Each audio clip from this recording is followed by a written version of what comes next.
সচিবালয়ে আছেন সহকর্মী মারুফা রহমান, আমরা সরাসরি যুক্ত হব তার সাথে। মারুফা, আকস্মিক পরিদর্শনে গিয়ে প্রধানমন্ত্রী কি কি নির্দেশনা দিয়েছেন?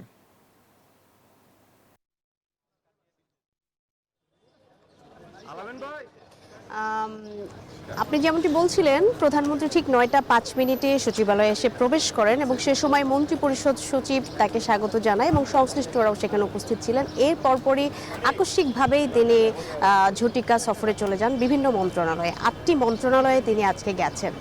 প্রায় ১ ঘন্টা ব্যাপী তিনি বিভিন্ন মন্ত্রণালয়ে পরিদর্শন করেন, ঝটিকা সফর করেন। এর মধ্যে রয়েছে জ্বালানি মন্ত্রণালয়, এর মধ্যে রয়েছে সমাজ কল্যাণ মন্ত্রণালয়, এর মধ্যে রয়েছে বাণিজ্য মন্ত্রণালয় এবং শিক্ষা মন্ত্রণালয় এবং গণপূর্ত মন্ত্রণালয় সহ মোট ৮টি মন্ত্রণালয়ে তিনি যান এবং সেখানে সংশ্লিষ্ট সেই মন্ত্রণালয়ে যারা কর্মকর্তা কর্মচারীরা রয়েছেন তাদের নির্দেশনা দেন যেন সঠিক সময়ে তারা আসেন এবং সঠিকভাবে তাদের কাজটি করেন।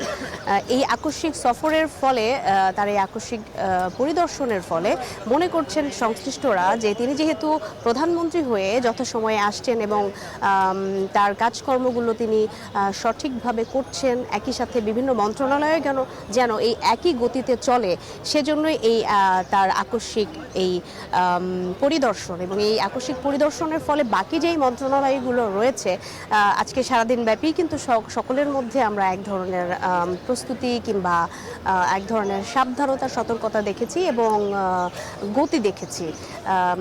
এভাবে প্রধানমন্ত্রী যে কোনো দিন যে কোনো সময় ঝটিকা সফর দিতে পারেন বলে সংশ্লিষ্টরা আমাদেরকে জানিয়েছেন বা অনুমান করেছেন।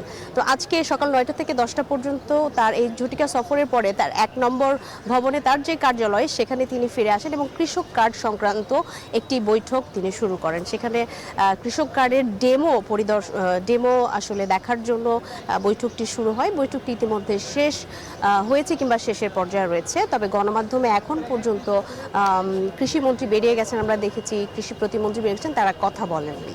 তো মোটামুটি এই ছিল সবশেষ তথ্য আমার কাছে। মারুফা, আপনাকে ধন্যবাদ।